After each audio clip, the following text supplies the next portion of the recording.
to allow one public speaker, and that is Mike Sobolo. Mr. Sobolo? Yes, thank you. Please identify yourself for the record. Yes, thank you very much on my dad. I apologize for not being able to make it earlier. My name is Mike Serbola. I'm here, about myself, I have taught all grades. I was fortunate enough to be a uncertified teacher. They were desperate. I have a technical background in science and math. The reason I'm here is I went to Deerfield Beach High School as a student, and in Rapid City, where I spent a number of years, Rapid City, unfortunately, was the first community to have a student walk in with a shotgun. And as we all know, our community has had some serious things happen lately as well. In fact, I'm not going to ask you questions. I know you can't answer it, but it is a federal statistic, not mine, it's not my opinion, that 1 out of 5 children before reaching the age of 18 has been exposed to something that has met a degree of criminal prosecutability, not just something that would make a parent upset. And this is our government's federal statistics. These come out every 4 years. They are not mentioned. I do not know why. But here's the deal. There's nobody between those kids and what's happening to them other than you. There's no one who has a hat whose job it is.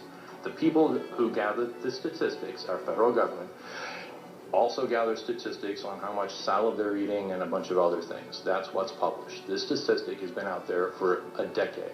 I wrote about it 15 years ago. I'm not the only one. I don't want to discuss this statistic. That's not why I'm here. It is 1 out of 5. You can look it up. So whose job is it? You are the only ones who can do anything. Okay? First off, how can you do it? It's not your job. Who's going to let you? And what can be done? Triage. You can find out what the numbers are. For our students, 250,000 students, real numbers. It's called anonymous polling. If it cost $1 million, I could ask you for $1 million and you'd be all impressed and give it to me. It involves a penny. You flip a penny. You ask the students. You tell them. If it's heads, you say yes. If it's tails, you answer the question. I had planned on giving you each a penny and inquiring as to whether your favorite pie was apple or pumpkin. It's a bit complicated because you can't answer, so I'm going to skip ahead. We could still do it. I could ask you to write on a piece of paper. Pick the top or the bottom. I could ask you to do it now if I can't ask you for your permission. But let's say you were to write on a piece of paper. I'd say, okay, pick one. You'd pick the top or the bottom. I'd say, okay, call the top heads, bottoms, tails. Now, if it were children, I can phrase this much more carefully. It's 3 minutes, it's the end of the day.